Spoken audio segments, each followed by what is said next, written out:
নরসিংদীতে ধান কাটা ও মাড়াইয়ে ব্যস্ত সময় পার করছেন চাষিরা। এই বিষয়ে বিস্তারিত জানাতে নরসিংদী থেকে সরাসরি যুক্ত হচ্ছেন সহকর্মী হৃদয় খান। হৃদয়, নরসিংদীতে এই পর্যন্ত কত শতাংশ জমির ধান কাটা হয়েছে এবং চাষিরা সেখানে কি বলছেন, বিস্তারিত জানাবেন।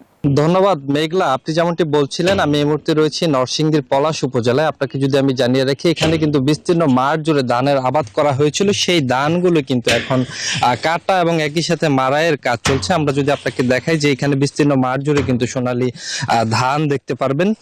ঠিক তার অপর পাশে এখানে শ্রমিক যারা রয়েছেন তারা কিন্তু এই ধানগুলো মাড়াইয়ে সকাল থেকে নিয়ে এখন পর্যন্ত ব্যস্ত সময় পার করছেন। তারা যেমনটি বলছেন যে আসলে কম খরচে লাভ বেশি হওয়ার আশায় কিন্তু তারা আসলে এই ধানের আবাদ করেছেন, কিন্তু অনেকটাই আসলে ন্যায্য দাম তারা পাচ্ছেন না। এবং তারা যেমনটি বলছেন যে এই ধানের আসলে যে মূল্য সরকার নির্ধারণ করেছে সে মূল্যে তারা কিন্তু আসলে পোষানো যাচ্ছে না, এমনটাই আমাদেরকে জানিয়েছেন। এবং একই সাথে কথা বলেছিলাম কৃষি সম্প্রসারণ অধিদপ্তরের সাথে। তারা যেমনটি বলছেন কৃষকদেরকে এই ধানের আবাদ করতে কিন্তু সব ধরনের সহযোগিতা করছে কৃষি বিভাগ। এই বছর নরসিংদী জেলায় প্রায় 56,000 হেক্টর জমিতে ধানের আবাদ করা হয়েছে।